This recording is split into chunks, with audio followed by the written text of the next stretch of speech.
Sa simula pa lamang mayroong 7 kulay dito sa mundo. Sila ay sina pula, kahel, dilaw, luncheon, bughaw, indigo at lila. Inatasan sila ni Bathala na magbigay ng kulay dito sa mundo, ngunit sa hindi inaasahang pagkakataon, hindi sila magkasundo-sundo. Ako ang pinakaimportanteng kulay dahil ako ang nagbibigay ng init at lakas. Ako ang kulay ng dugo at pag-ibig. Hindi! Ako ang pinakamahalaga dahil ako ang kulay ng mga bukirin at mga prutas. Ako ang nagbibigay ng kaligayahan at kasaganaan. Ako ang nagdadala ng liwanag at pag-asa.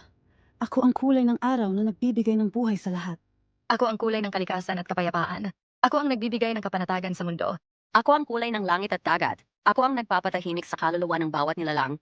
Ako ang kulay ng karunungan at misteryo. Ako ang nagbibigay ng lalim at kaalaman. Ako ang kulay ng espiritualidad at inspirasyon.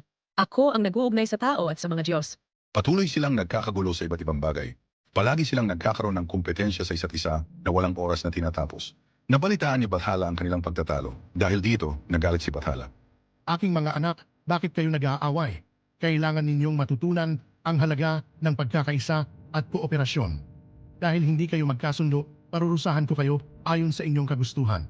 Dahil palagi kayong nagkakakompetensya, gusto kong malaman ninyo ang kahalagahan ng kooperasyon sa isa't isa.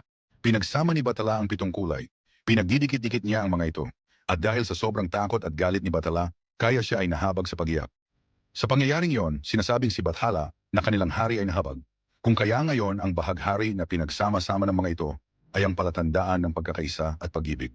Ang 7 kulay ay tinawag na bahaghari. Mapupunan natin ngayon na ang bahaghari ay lumalabas na lamang pagkatapos ng ulan na nangangahulugang pagiyak ni Bathala. At makikita natin dito ang 7 kulay na nagbigay ng kagandahan sa kalangitan. At dito nagtatapos ang alamat ng bahaghari. Isang kwento ng pag-ibig, pagkakaisa at pag-asa. Sa bawat bahaghari na ating nakikita, lagi nating tandaan ang kahalagahan ng pagsasama-sama at pagkakaisa. Tingnan mo, inay, ang bahaghari, napakaganda. Oo, anak. Iyan ang tanda na laging nandyan ang mga Diyos para sa atin. Iyan ang paalala na tayo ay magkaisa at magmahalan. At mula noon, ang bahaghari ay naging mahalagang bahagi ng kultura at kasaysayan ng mga Pilipino. Isang alamat na nagbigay inspirasyon at pag-asa sa bawat henerasyon. Sa bawat pagsikat ng araw at bawat ulan na matatapos, laging tandaan, may bahaghari sa bawat isa sa atin.